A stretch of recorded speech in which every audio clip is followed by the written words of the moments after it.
Olá, ouvintes do podcast Anestesia de Valor. Eu sou o Jorge Preto, CMO da Nestec e host da nossa comunidade de médicos anestesistas.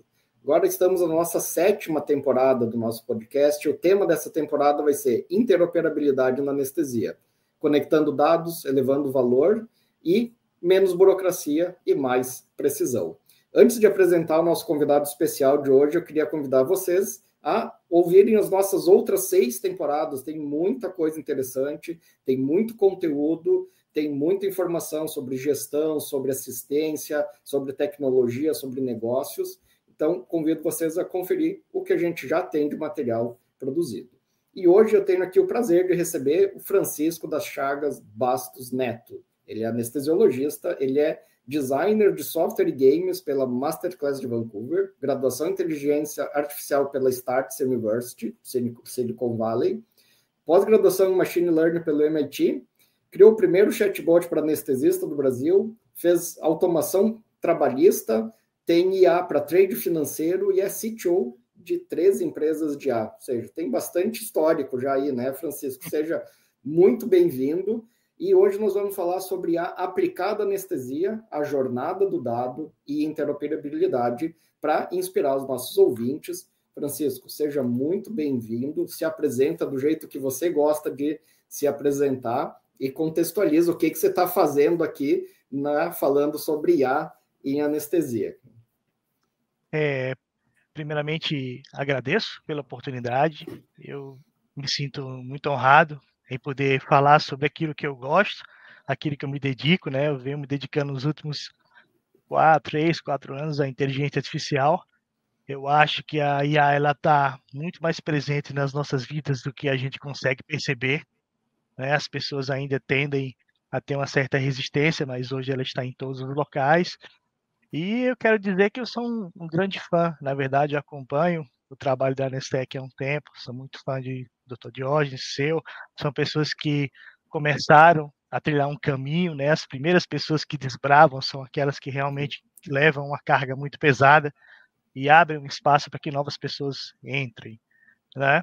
Eu gosto de me apresentar como grande entusiasta da IA, né? Eu vim agora, recebi, né, a missão junto com um outro colega anestesista da gente tentar também trazer a IA para anestesia. Nossa área é mais voltada para consulta pré-anestésica, né, onde a gente tem muita coisa para agregar, né? E eu sempre gosto de me apresentar dessa forma, como um grande entusiasta e estudioso da IA, né? Eu sempre gosto também de começar falando sobre inteligência artificial, situando aonde nós estamos, tá, pessoal? A gente tem que entender que a inteligência artificial ela é por fases, tá? E essas fases elas ciclam muito rápido, elas estão evoluindo de uma forma muito rápida para uma tecnologia nova, né? A IA já se encontra na fase 3, enquanto a maioria das pessoas está começando a falar, está começando a conversar sobre ela, ela já se encontra na fase 3, né? O que é essa fase 3? Nós temos uma fase 1 que começou em novembro de 2022. Vocês vão ver que em 6 meses ela muda uma fase, tá? Então, começamos em novembro de 2022 com, vamos dizer assim, a massificação pelo ChatGPT. Eu estou falando do ChatGPT porque é a mais comum de vocês entenderem. Se eu começar a falar alguns termos aqui, acho que não vale a pena. Então, em novembro de 2022, a gente teve a massificação do uso do chat. Essa fase 1 é uma fase generalista, é uma fase com pouca aplicação na medicina, porque é uma fase não confiável, né? Era uma fase muito imprecisa. E aí, um ano depois, a gente chega em novembro de 23, já com a fase 2, onde a gente começa realmente a fase assistencial, a gente começa a poder programar os nossos próprios agentes, programar os próprios robôs. E aí é que entra uma fase fantástica, maravilhosa, onde a gente começa a fazer os chatbots de anestesia, a gente consegue fazer toda a parte de integração de dados em ficha pré-anestésica, né? Logicamente, estamos falando da ficha pré-anestésica digital, né? Que a gente ainda tem muita dificuldade das pessoas entenderem a importância de uma ficha pré-anestésica digital, tá, pessoal? Então, A segunda fase, a gente começa a ter todos esses auxílios, né, esses monitoramentos digitais, né, essa coleta de dados, o que podemos extrair disso, as inferências que podemos extrair disso. Tudo isso é a fase 2, é uma fase maravilhosa, tá? Essa fase, ela já acabou, nós estamos na fase 3. E o que é a fase 3? As pessoas, meu Deus, estamos na fase 10, estamos na fase 3. O que é a fase 3? Lembrando que uma fase não anula a outra, tá, pessoal? Ela só complementa e ela aumenta a força da fase anterior. O que é uma fase 3? É uma fase que passamos de assistente, ou seja, mecanismos de auxílio, para uma fase de agentes, mecanismos que tomam ações. Tá? Ela começou em janeiro desse ano, né, com o, o lançamento do Operator, né? E o que é, mais uma vez, falando da OpenAI, por quê? Porque é a mais fácil, é a mais comum, é que todos escutam. E o que é o Operator? É o primeiro agente que qualquer pessoa que não entenda nada de IA, nada de código, vai dar um comando e ele vai fazer por você as ações. Eu posso simplesmente digitar, compre uma passagem, eu posso simplesmente faça uma pesquisa científica, entre no site da SBA e me diga quais artigos, eu quero que você entre no PubMed, selecione 10 artigos sobre insulinoterapia e me faça um resumo. Você vai dar um enter, ele vai entrar, vai logar na sua conta e vai fazer isso. Então, primeiro a gente precisa se situar que estamos na fase 3, tá? Puxando para a prática, o que é uma fase 3? Né? Onde é que nós vamos chegar? Uma fase 3 seria um ajuste de temperatura de sala.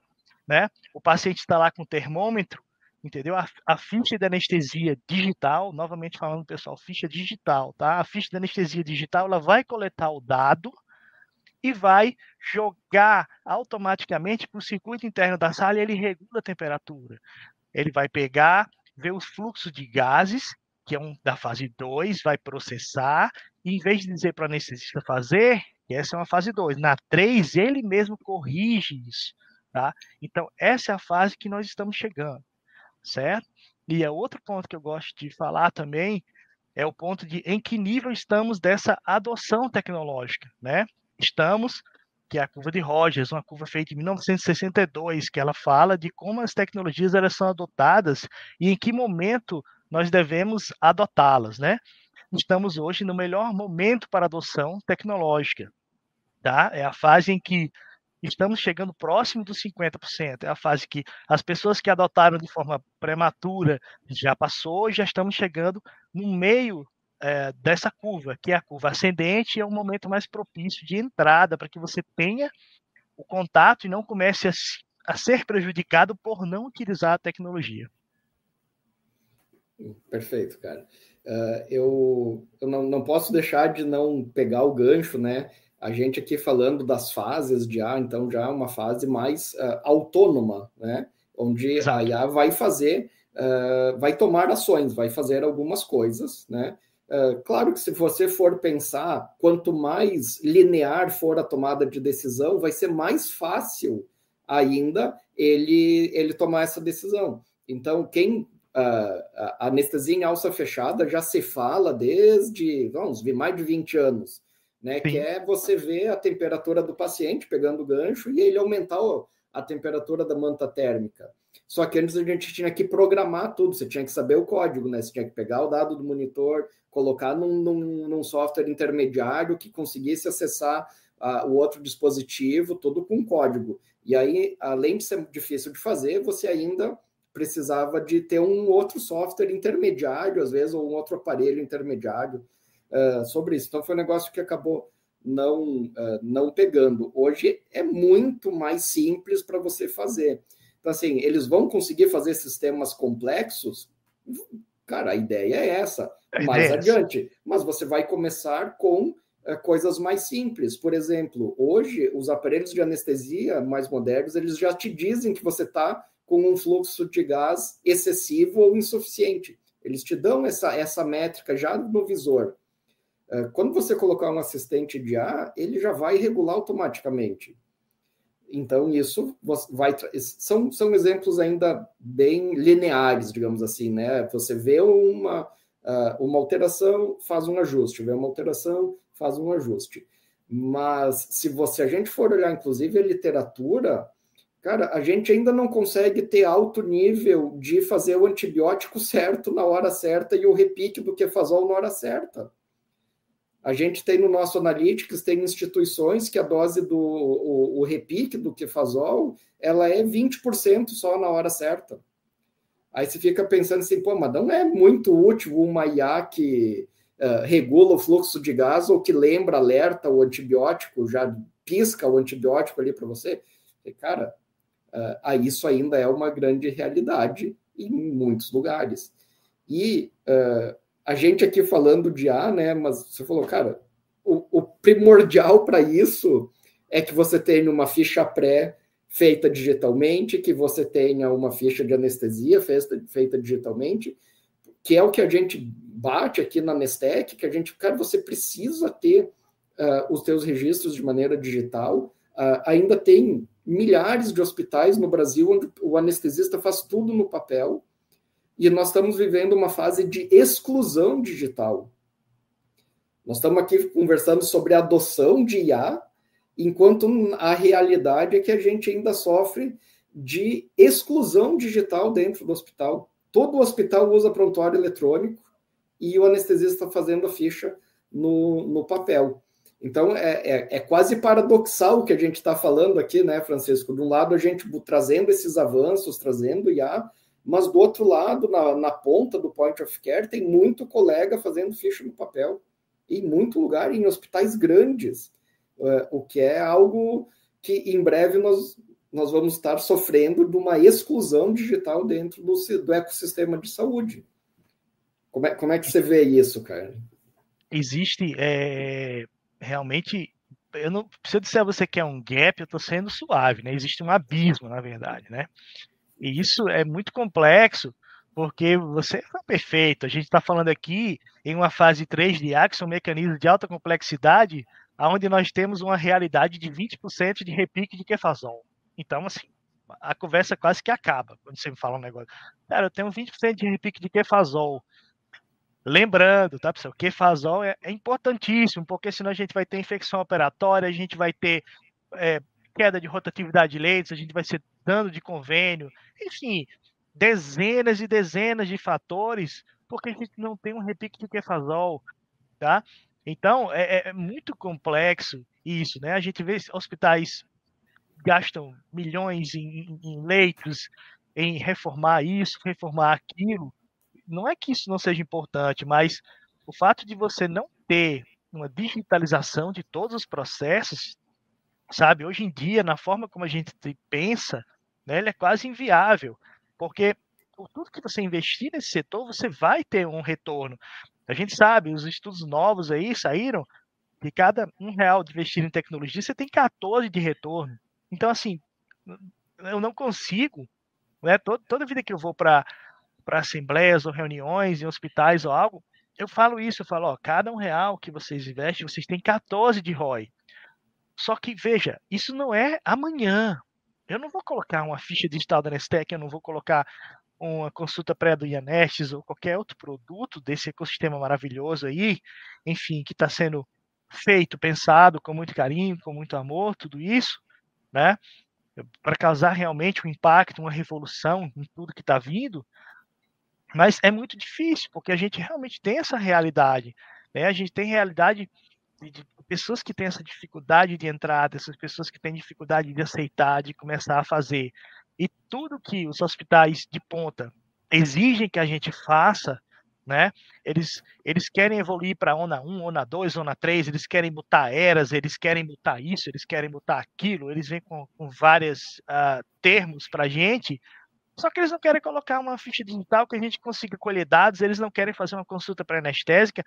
Nós temos estados aqui do Nordeste onde a gente tem 5% de consulta pré-anestésica. 5% de consulta pré-anestésica. A gente não tem, todas as fichas são manuais, a gente se perde, esses dados não vão para canto nenhum, a gente não consegue evoluir no centro cirúrgico porque a gente não coleta dados. Então, é perfeito isso aí que você fala, Preto. Se a gente não coleta dados, a gente não evolui. Né? Nós temos alguns hospitais aqui na cidade onde a marcação cirúrgica é feita num livro gigante com papel. A enfermeira marca com lápis e aí apaga com borracha, entendeu? E aí, pô, se a marcação é assim, ela não registra efeito adverso, ela não registra nada, cara. Então, o centro cirúrgico, ele tá assim há 50 anos, ele vai ficar assim mais 100 anos se você deixar, entendeu? Eu lembro que uma vez eu conversei com você e você me passou um dado, isso tem mais de um ano, que eu fiquei impressionado. O nível de controle do Analytics, né? Vocês conseguiam identificar o percentual de náusea e vômito pós-operatório no crawl, e aí vocês conseguiam, de repente, conversar com o corpo clínico, fazer um certo ajuste, fazer com que os pacientes tenham alta precoce, o hospital ganha, o paciente ganha, o anestesista fica mais contente, fica mais feliz. Então, veja o nível de ganho que você consegue ter, entendeu? E realmente é um gap absurdo, né? A especialidade dos nós anestesiologistas, né, sempre tivemos muito ímpeto pelo que é digital, pelas evoluções. Eu acho que muitas vezes, eu sei que isso não parte da gente, mas eu acho que a gente deveria se impor também em exigir dos nossos gestores, dos nossos hospitais, melhores condições de trabalho. Da mesma forma que a gente pede um laringo, a gente deveria pedir inclusão digital, entendeu? Porque inclusão digital ganha tempo. Se eu já chego, já estou com tudo conectado, de uma consulta pré para uma ficha, eu não vou perder tempo olhando o paciente, porque o meu paciente já está na sala. Se eu chego lá, já está tudo preenchido, vamos dizer assim, ou com vários avisos, tudo. Olha o tempo que eu vou ganhar, olha a segurança, entendeu? Se eu tiver uma complicação, está tudo registrado. Não é aquele garrancho feito de última hora, aquele negócio corrido. A gente vê que a gente tem um nível absurdo de aumentos de processos, né? A maioria hoje dos meus alunos, das pessoas que me procuram, né, eu comentei com o Diógenes uma vez, não são médicos, são advogados. Eles me procuram para como utilizar a IA para melhorar as peças dele, como utilizar a IA para obter erros médicos. Eles me procuram, sim, eu queria uma IA para ler um prontuário. Então, assim, a gente precisa ter essa defesa da IA para nos ajudar a revisar a nossa conduta, revisar o nosso prontuário, né? São muitas esperas, na verdade. É um assunto muito, muito complexo, né? A gente fez uma análise aqui, cara, sobre itens que estão na nossa regulamentação, tá? Por exemplo, ter o CO2 registrado numa anestesia geral, ter temperatura em cirurgia com mais de 1 hora, ter peso, altura, asa registrado, coisas básicas, ter uma técnica anestésica descrita, coisas assim, básicas. A gente tem instituições, cara, que o nível de ficha completa do ponto de vista médico-legal é 2%. É 2% de ficha completa médico-legal, cara. Do ponto de vista só da regulamentação, que existe há anos. Entendeu? Que existe há anos. E aí nós estamos fazendo todo um esforço para conseguir identificar, levar em tempo real para o cara, para dar os feedbacks, dizer, ó, tá faltando isso, tá faltando aquilo, você precisa melhorar tal coisa, você está esquecendo tal item. Só que isso só é possível quando você faz faz a adoção digital, né, cara? E aí, até o segundo item da nossa conversa aqui, cara, as pessoas têm que entender que para a gente isso é muito claro, que em toda se fala tanto de jornada do paciente, né? Hoje não tem aula que não se fale de jornada do paciente. Sim. Mas do lado paralelo à jornada do paciente tem a jornada do dado.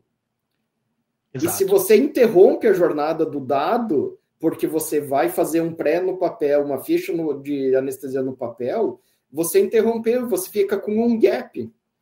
E esse gap, paradoxalmente, é o lugar que mais contém informação relevante do paciente, que é o momento da anestesia e da cirurgia. Então, você vai no lugar que mais gera informação e você joga aquilo, um gap, você fica com um buraco de informação.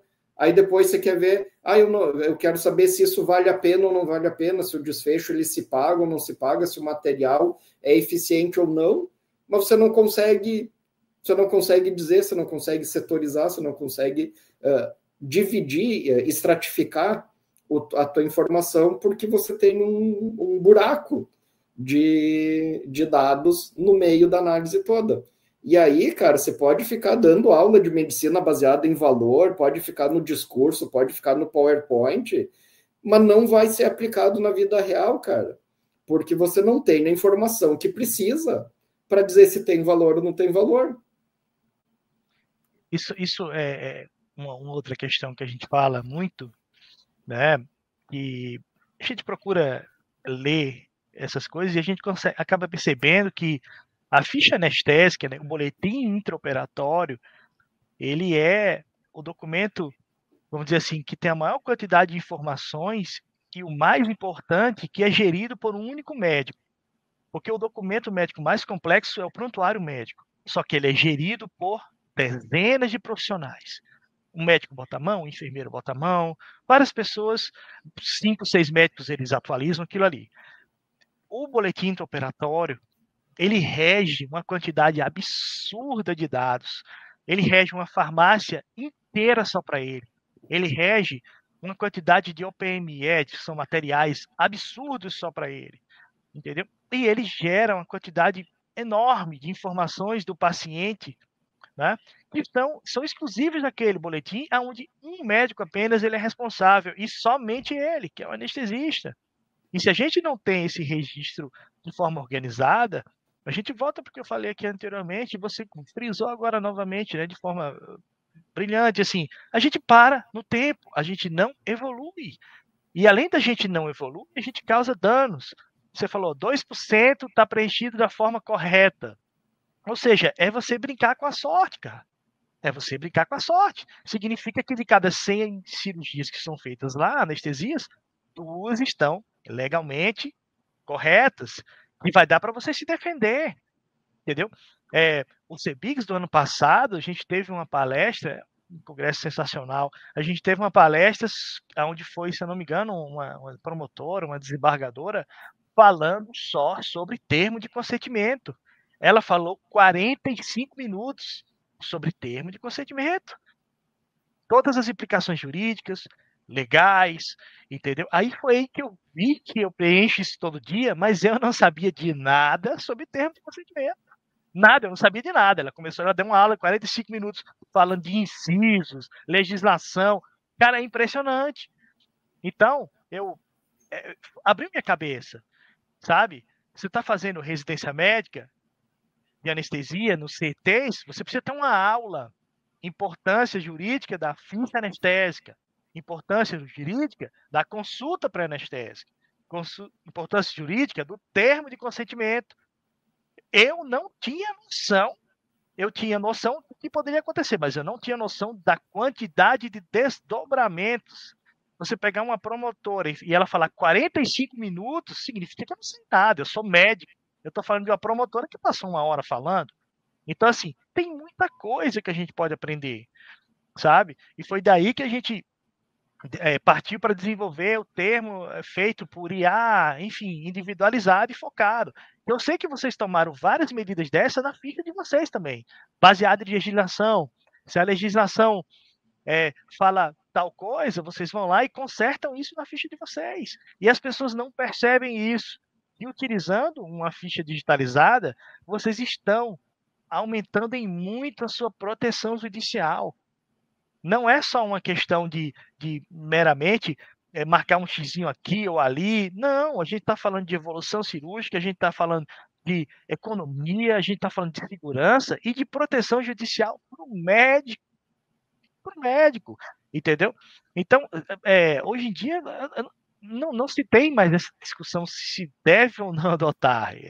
A discussão ela acabou, mas as pessoas, infelizmente, ainda estão querendo encontrar alguma coisa para dizer que não deve adotar. Porque, como você falou, né? A gente fica falando isso, mas a gente não consegue falar mais nada porque a pessoa não adota digitalmente.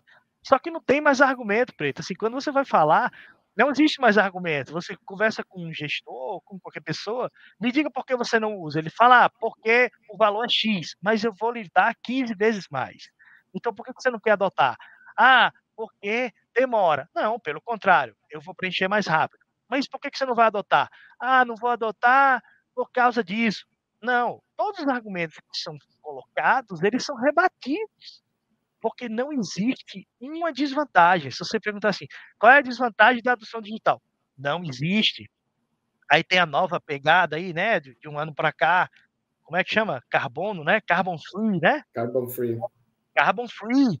Então, tá dentro disso aí também. É a nova pegada que o pessoal está vendendo, crédito de carbono, enfim. É a nova pegada isso. Então, tudo que você inventa, ou as novas coisas que estão chegando, já estão dentro do contexto da digitalização, sabe?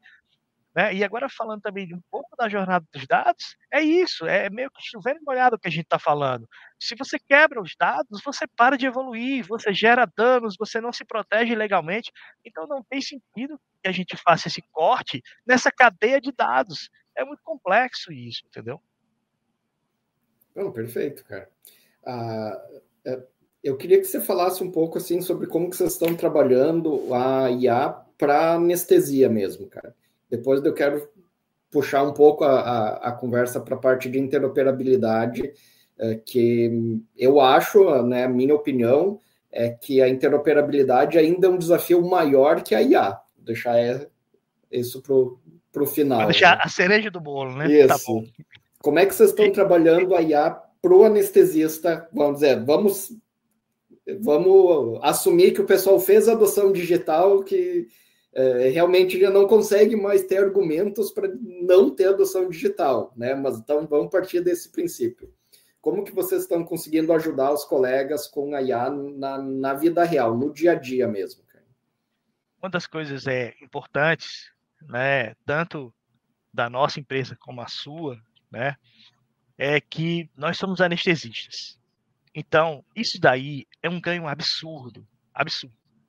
Quando você é a pessoa que faz o design de IA ou o design da ficha e você é a pessoa que sente o problema, que é onde nós deveremos focar, né? Tem um livro lá que eu sei que você é fã, eu também sou fã, onde você deve se apaixonar pelo problema, não pela solução. Então, para você se apaixonar pelo problema, você tem que sofrer o problema. Então, eu sou anestesista.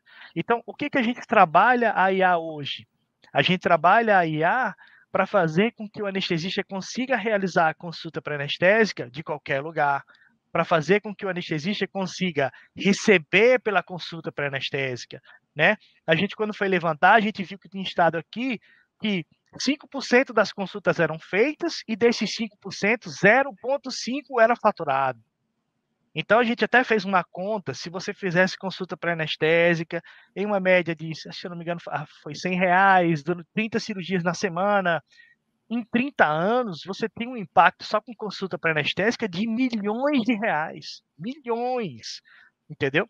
De um serviço que você prestou e não recebeu. Eu não estou mandando você fazer, porque o que acontece? Você colocar o paciente na sala, isso não tem negociação. Se não tem consulta, tem o quê? Visita.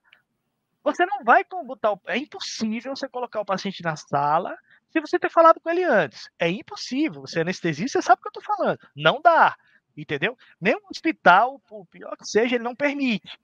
Então, se eu tenho que fazer a visita, por que eu não faço a consulta? E qual era a dor da consulta pré-anestésica? Eu não tinha tempo de fazer, não tinha tempo de cobrar, era chato de fazer. Então, quando foi que a gente começou a trabalhar? Permitir que você faça a consulta pré-anestésica de forma rápida, precisa, objetiva, em qualquer lugar, né? A maioria das consultas pré-anestésicas que temos hoje realizadas são feitas dentro do centro cirúrgico, por incrível que pareça, elas não são feitas em consultório. O anestesista, o que é que ele faz? Ele entra uma cirurgia ou outra, que demora às vezes 40 minutos para rodar uma sala, você sabe o que eu estou falando. Nesses 40 minutos ele faz a consulta. Então, a gente tem muitas stories, né, dos anestesistas fazendo, ele coloca, é incrível, ele coloca o tablet ou o celular naquela mesinha do Dragon, sabe, de preto. E aí ele quando roda a sala, ele faz a consulta ali, entendeu?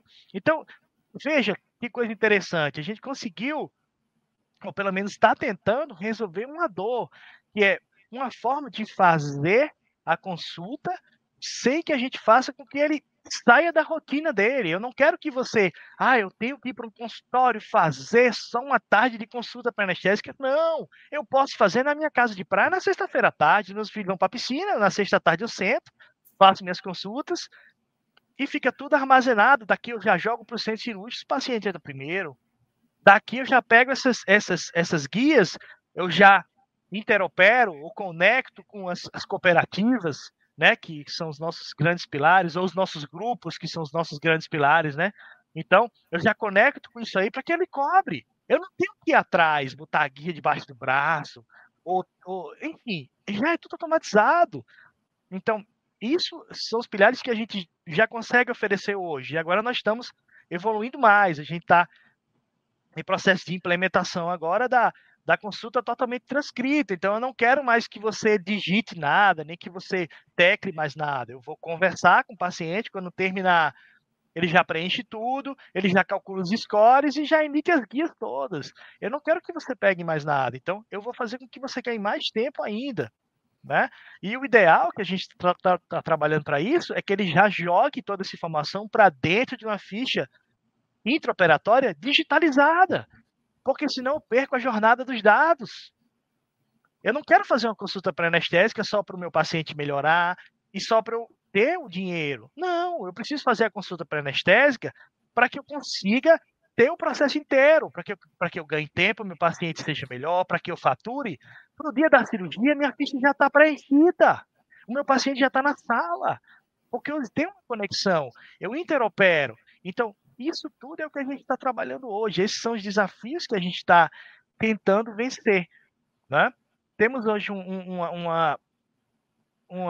feedback muito positivo dos colegas, estamos crescendo, né? Estamos hoje em quase praticamente 20 estados, o número de usuários aumenta, e assim, eu fico muito feliz, muito, de verdade, porque eu também sou anestesista, esse foi uma missão que a gente recebeu, e a gente foi atrás, né? Porque é muito difícil, a gente recebe muito não, você sabe o que eu estou falando, a gente chega, a gente explica tudo, traz tudo, a gente vai empolgado para a reunião, e a pessoa nem escuta, eles falam não.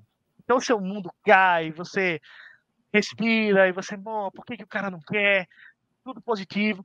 E aí você vai e a noite gira, né? O dia de amanhã é um novo dia, e você vai lá de novo. E nesse outro dia vai dar certo. Né? Então, assim, as coisas elas funcionam assim, sabe? Mas estamos muito felizes assim, com o caminho que a gente vem trilhando. Né? Temos relatos diários de pacientes, de pessoas, e estamos muito felizes, na verdade é essa.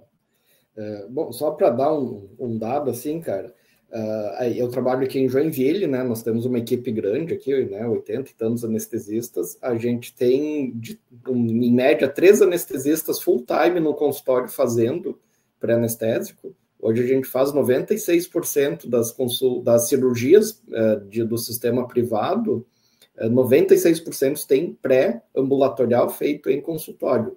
Então, assim, em muitos lugares você consegue ter uma logística, consegue ter um funcionamento, ter um consultório custo-efetivo, assim.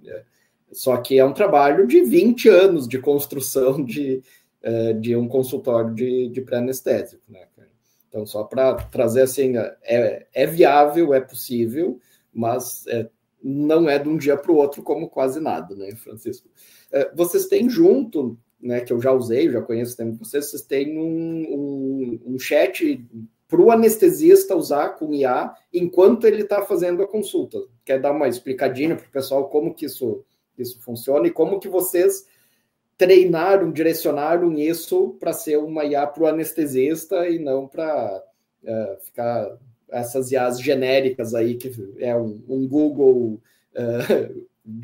pesquisado de outra forma, né?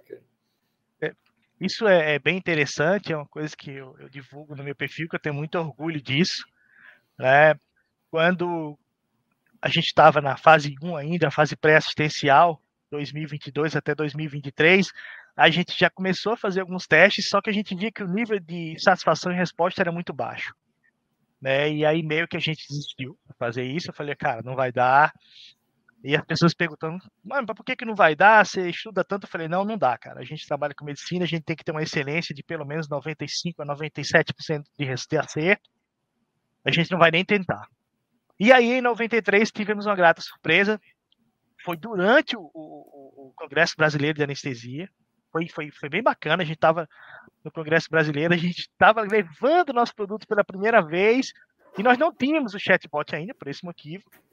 Quando eu conversando com um palestrante lá, que hoje é um grande amigo meu, um mentor, ele vive 100% de IA, é um cara fantástico aí, dá conselho até para a inteligência artificial dos exércitos, né, Forças Armadas.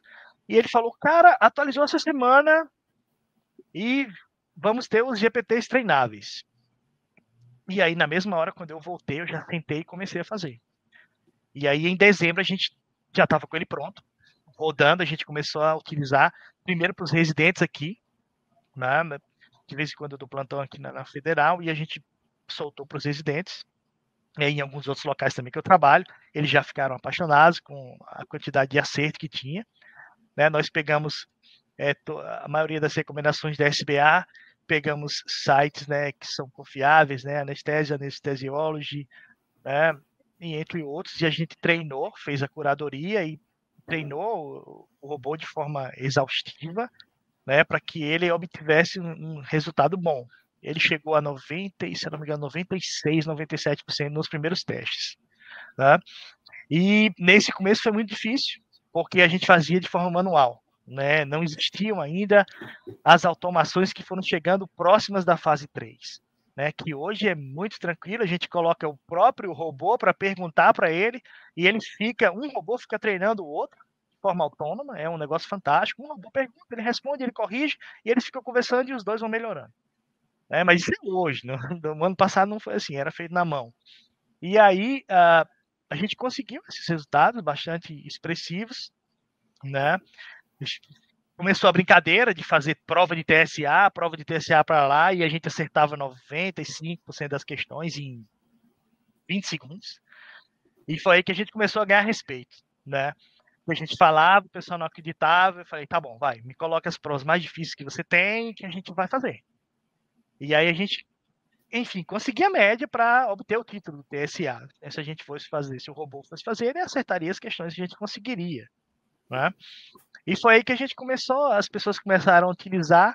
Eu ainda faço anestesia e utilizo bastante. Às vezes chegam procedimentos de urgência que a gente não conseguiu ver antes, e a paciente tem muita alergia ou tem falta de um fator 8, 10, 12, 13.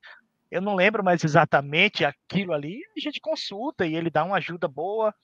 Pega uma carta do hematologista, a gente bate uma foto, ele vai lá, discute, a gente gira uma mesa redonda entre eu, o parecer e o robô. E a gente vai discutindo até conseguir chegar numa conduta, né? E eu fico muito feliz também quando as pessoas dizem, cara, a gente vem usando tudo isso, né?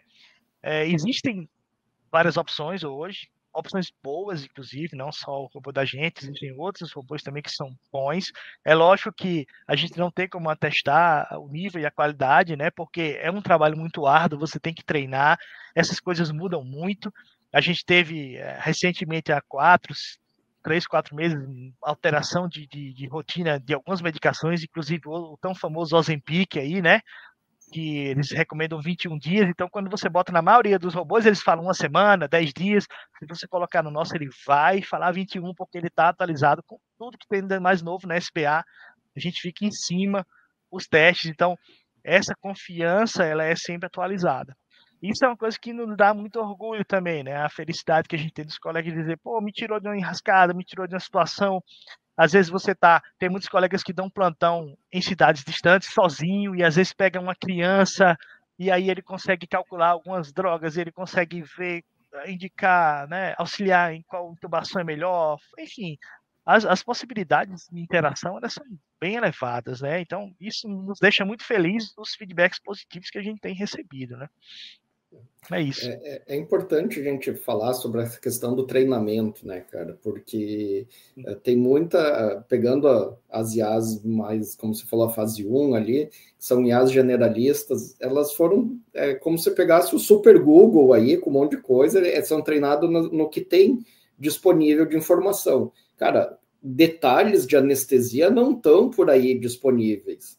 Então, nenhuma dessas LLMs, desses chats, eles foram treinados em assuntos da anestesia ou de qualquer outra especialidade. Qualquer coisa um pouquinho mais avançada, assim, média ou avançada, não vai saber te responder. Você precisa fazer um treinamento específico, que é isso que você está falando, tá? Então, só queria chamar a atenção, pessoal, existem algumas ferramentas de automação, como o NHN, Zapier, Maker, que você consegue conectar um chat com uma LLM, com a OpenAI, com o Claude Sonnet, com o Llama, com várias outras, mas ele usa essa base de conhecimento, né, generalista.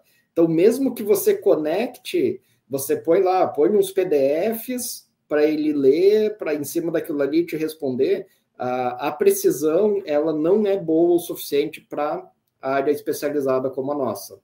Tá? E esses programas que eu citei, eles são low code, então mesmo sem você entender, não precisa saber codar, por exemplo, eu consigo ir lá e fazer um agente que pelo meu WhatsApp ele responde o protocolo da instituição, utilizando essas ferramentas, mas essas ferramentas não treinadas, a precisão delas é ruim, cara. Então isso é importante, tem muita gente por aí vendendo agente de IA, que na verdade é uma automação, que é só uma casca, né, que conecta com um chat GPT genérico. Para a nossa área, cara, para a medicina em geral, para a especialidade, o resultado disso é pouco preciso.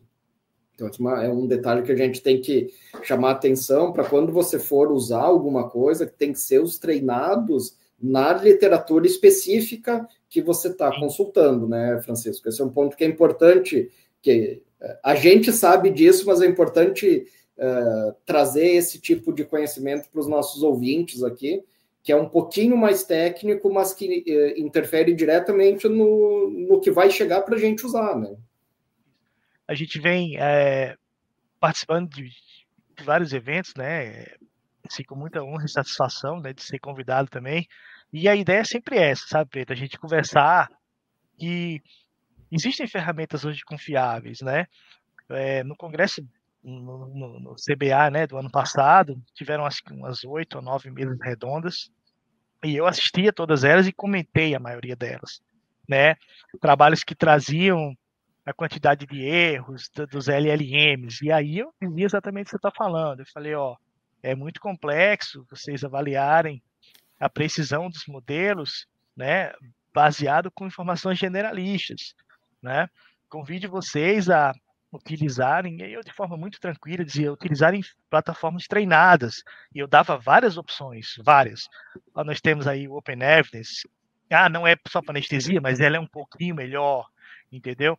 E tem o nosso, nós temos outras pessoas que estão fazendo aí. Então, assim, se você vai utilizar a ferramenta, é necessário que você realmente utilize a ferramenta correta, entendeu? O processo de aprendizagem, né, que a gente chama aprendizagem de máquina, né, o processo que faz com que a ferramenta aprenda, ele é um processo muito complexo, né? Na verdade, é uma especialização, é um curso. Foi, no caso, a especialização que eu fui estudar só para aprender como conversar e treinar o robô. Então, isso é muito complexo. E o que você falou me entristece muito, assim, muito mesmo, porque quando você coloca na internet, se você colocar aqui, curso de IA tem 1 milhão de pessoas vendendo, 1 milhão. E aí quando você vai ver, você fala, meu Deus do céu, sabe, essas pessoas estão esquecendo e elas estão vendendo algo que vão, se você não tiver cuidado, elas podem ajudar, auxiliar, vamos dizer assim, a matar uma pessoa, auxiliar a incriminar uma pessoa, auxiliar a derrubar um prédio, auxiliar a tomar uma decisão errada, a pegar um trem errado. Então, as pessoas têm que ver que a consequência de utilizar uma ferramenta de forma errada, ela pode ser uma consequência grave, entendeu? Isso que você fala é perfeito. Então, a gente tem que, se a gente pegar, se a gente utilizar o mesmo rigor científico que a gente usa para definir que aquela técnica é indicada ou que aquela medicação pode ser utilizada, nós vamos ser extremamente seletivos com as IAs. Eu quero lembrar o pessoal sobre a questão na ciência, sobre o que é o intervalo de confiança, né? Então, não falar, se o intervalo de confiança envolve a unidade, você não pode usar. Isso, a tradução leiga para isso é o quê? Se você tem um negócio que ele vai de 0,9 a 2,2, significa que em algum pedacinho da população que puxou para o 0,9 ele fez mal. Ele piorou. Se a gente aplicar essa ideia e pegar e aplicar nas IAs, você vai ver que a maioria delas, em 2, 3, 5% dos casos, ela te dá a resposta errada. Porque, em geral, as LLMs elas foram construídas para te dar uma resposta. A resposta mais provável, em cima da base sobre qual ela foi treinada. Tá? Então, assim, ela é feita para te dar uma resposta mais provável, não para te dar a resposta certa. É isso que o pessoal tem que entender. É uma matemática bem complexa que existe, e se a gente aplicar o mesmo conceito científico para indicar uma técnica, uma medicação, nós vamos ser extremamente restritivos para indicar o uso de uma IA, principalmente as não treinadas, eu posso já antecipar para vocês que não vai dar para usar nenhuma. Se você usar a mesma ideia do intervalo de confiança. Um exemplo, eu acho que até conversei com você no último CBA, a gente conversou rápido, foi tão corrido, né, muita coisa. Se você colocar, né, dependendo de qual você for utilizar, você coloca assim, Senna morreu em Suzuka. Ele vai falar que morreu em Suzuka. Por quê? Porque Senna teve 2 títulos mundiais em Suzuka, são nomes que estão muito associados, são nomes que são muito comentados, né? Então, a LLM, ela faz exatamente o que você falou, ela está, vamos dizer assim, treinada para dar a melhor associação. Então, se eu botar Senna morreu em Suzuka, ou Senna morreu em Interlagos, existe uma chance dele dizer que está ok. Mas todo brasileiro sabe que ele morreu em Imola, tá? Então, o fato de você ter associações, essas associações, elas são pelo que é mais provável, não pelo que é correto. Só que eu fiz uma pergunta, vamos dizer assim, inofensiva. Eu perguntei aonde tinha morrido Ayrton Senna. Você imagine se eu pergunto a dosagem de um quefazol, a dosagem de uma adrenalina, por exemplo, que é uma droga que a gente sabe que tem um controle absurdo. Se você erra um pouquinho, pode ser a diferença entre salvar ou fazer um ataque supra aí e o negócio descambar. Entendeu? Cara, eu criando essas automações ali no NHN, que é uma plataforma que eu estava usando para treinar, para estudar, né, cara? Eu coloquei 5 protocolos para ele ler e me responder em cima de 5 protocolos, com toda uma engenharia de prompt que até onde uma automação low-code possibilita, né, cara? Ele errou em me dizer a dose da solução lipídica para intoxicação por anestésico local. Ele me deu a dose errada e a dose máxima errada. Então, assim, aí, até por isso que a gente deu alguns passos para trás, né, cara? Não é bem assim, tem que ir com calma. Mas as coisas vão ir evoluindo. A gente tem a tendência agora da construção das IAs especializadas, que é exatamente o que a gente está falando, elas treinadas para assuntos específicos. Cara, mas isso é um processo demorado, isso é um processo que demora, que precisa refinamento, que precisa retreinamento, precisa teste. Não é de uma hora para outra que você vai ter a IA da ortopedia, da anestesia, e aí daqui a pouco nós vamos ter a da anestesia, daqui a pouco nós vamos ter a da anestesia cardíaca, da anestesia para neuro, da anestesia neonatal, e aí nós vamos cada vez especializando um pouco mais. Francisco, a gente já está aqui avançando um pouco no horário, a gente ficou de falar ainda sobre interoperabilidade. No meu ponto de vista, é um desafio maior do que a aplicação da própria IA, porque a gente tem, inclusive a própria IA pode nos ajudar a fazer interoperabilidade, mas aqui a gente tem um grande ponto, que você não pode ter nenhum erro na interoperabilidade. E aí você põe empresas muito diferentes, com estruturas de programação, com bancos de dados diferentes, com labels diferentes, ou seja, chamando a mesma informação com nomes diferentes, e, para dificultar ainda, empresas que não querem abrir as suas estruturas de dados para outras empresas consumir. Então, a gente tem uma salada aqui sobre interoperabilidade que é bem complexa, e pela informação que a gente conseguiu levantar, em geral, um hospital de grande porte, ele tem de 20 a 40 sistemas diferentes rodando dentro do mesmo hospital. Então... Isso, né, na verdade é o grande desafio da medicina moderna, tá, pessoal? O pessoal fica falando de muita coisa, o desafio da medicina moderna é isso, é aquilo, é isso. Não, não é. O desafio da medicina moderna, com toda a humildade que eu vos tenho, é a interoperabilidade. A gente não tem como falar, na verdade, de nada se a gente não consegue conectar essas informações. E é uma área que é muito difícil para a gente, Preto, porque assim, é uma área que a gente não tem o domínio dela. Eu tenho um domínio de fazer minha anestesia, eu tenho um domínio de até criar os meus próprios robôs, eu tenho um domínio de fazer o meu próprio software. Mas para eu conectar, eu dependo das grandes corporações.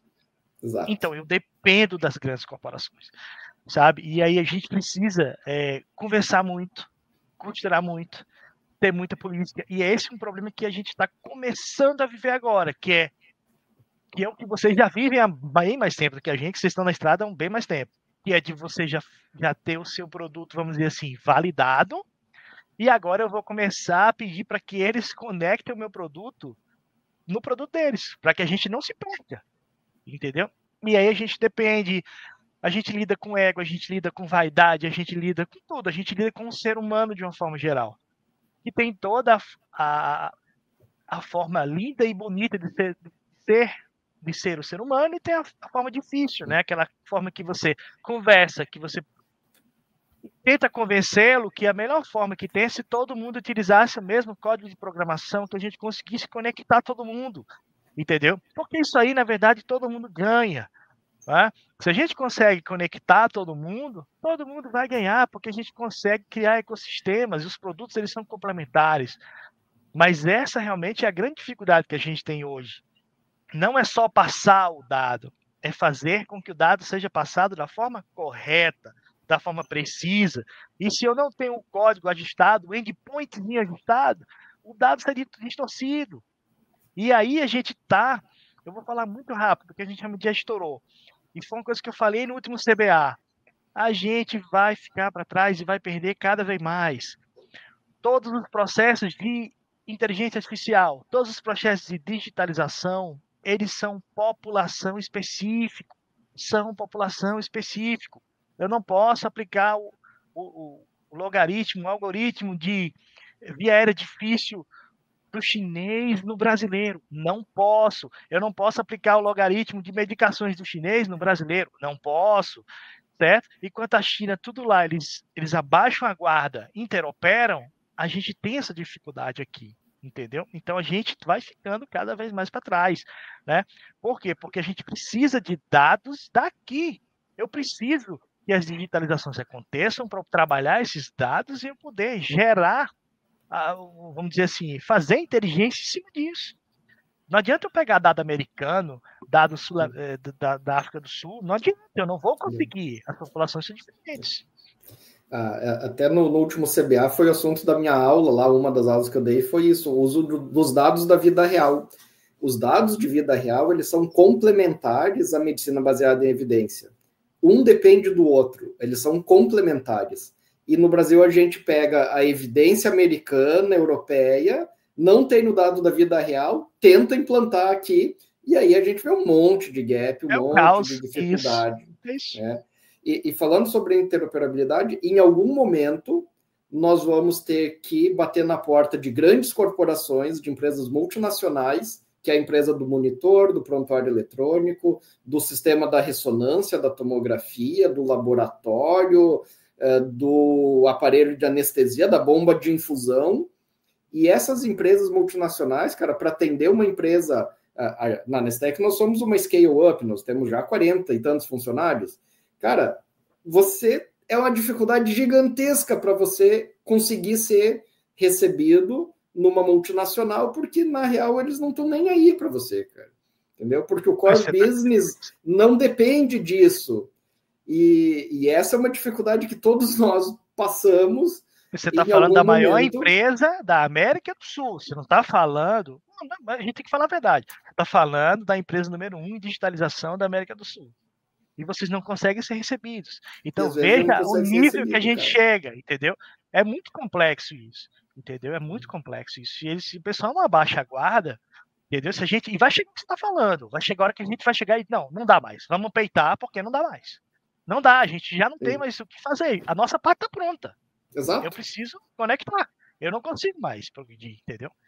E interoperabilidade é assim, ó, você pega os dados, eu sei que os meus dados, eu sei que os dados de vocês, eles estão empacotadinhos, bonitinhos, mas o máximo que a gente pode fazer, cara, é chegar na porta, bater na porta e dizer, o teu pacote está aqui, cara. Dali para dentro, são eles que têm que fazer. Aí que você entra com uma série de outras dificuldades que são muito mais complexas e que passam muito mais do que da complexidade técnica. Não é um problema de complexidade técnica fazer interoperabilidade. É um problema muito mais de negócio, de modelo de negócio, de relacionamento, de ego, de não ser core business do outro, para o outro isso não é relevante, então não está na prioridade dele, e simplesmente o negócio não acontece. Por isso que eu acho que é muito mais complexo do que fazer, e a gente concordou com isso ainda aqui no final. Bom, Francisco, a gente está já chegando perto de 1 hora. Cara, agradeço muito. Eu vou pedir para você deixar os seus contatos, teu, da Ianest, como o pessoal encontra vocês, deixar uma mensagem final para os nossos usuários, para depois eu fazer o encerramento. Agradeço novamente assim, a oportunidade. Eu gosto muito de conversar sobre isso. É um tema que eu vivo diariamente, é um tema que eu respiro. Eu acho que não é o futuro, pelo contrário, é o presente, já está quase ficando no passado. Tá? As pessoas não entram, mas já está quase no passado. Enfim, e é isso, eu acho que é muito produtivo. O apelo que eu faço para todos, em todos os congressos, em todos os cantos que eu vou, é se exponham à tecnologia. Não é obrigado vocês gostarem, não é obrigado vocês entrarem. Eu quero que vocês se exponham. Nós temos categorias profissionais que estão com nível de exposição altíssima e o médico está caminhando ainda. Então, se exponham às novas tecnologias. Abram a mente de vocês. Vejam como vocês podem melhorar a sua produtividade, melhorar a sua forma de trabalhar, para que você consiga ganhar tempo. Na verdade, as empresas de tecnologia, elas vendem tempo. É isso que as pessoas precisam entender. Um dos slogans de uma das minhas empresas é mais tempo para você. Eu vendo tempo, porque eu faço com que você economize isso, que você consiga chegar mais cedo para ficar com a sua filha em casa. Então, essa é a mensagem que a gente tem para passar. Tá? Eu tenho Instagram, @chagasbastos, né? E a empresa core da gente é @ianestes, né? Nós temos hoje... estamos bem felizes, o número de anestesistas ascendente, tá? E é isso, eu queria agradecer muito a oportunidade e a mensagem final é essa: se exponham à tecnologia porque elas vão ganhar tempo para você. O único ativo que você não compra é o que a gente dá para você, tá bom? Era isso que eu queria falar. Exatamente. Bom, agradeço muito, Francisco, por ter conversado com a gente, participado aqui com a gente. Queria agradecer aos nossos ouvintes. Queria lembrar o pessoal que a gente tem vários outros episódios, são 6 temporadas inteiras já de podcast, são 3 anos já do podcast Anestesia de Valor. E recapitulando o que a gente falou aqui, né? Nós temos as IAs, nós estamos na terceira onda já, na terceira fase das IAs treinadas, que vão começar a tomar condutas. Então, se você não está usando nem da primeira fase, por favor, né, se exponha à tecnologia, porque daqui a pouco a IA vai estar começando a fazer algumas coisas que você deveria estar fazendo. A gente falou sobre o desafio da interoperabilidade, que é um ponto bem importante, e, gente, tem que ficar muito claro, do lado paralelo à jornada do paciente tem a jornada do dado, e qualquer gap que você tiver nessa jornada, você inviabiliza a análise dele por completo, porque ela sempre vai ficar com ponto cego. Enquanto a gente não resolver isso, não tem IA no mundo que resolva a gente entender realmente do nosso paciente. Todo mundo fala em que é o paciente no centro, mas na vida real não está no centro, porque senão a jornada do dado estava no centro junto.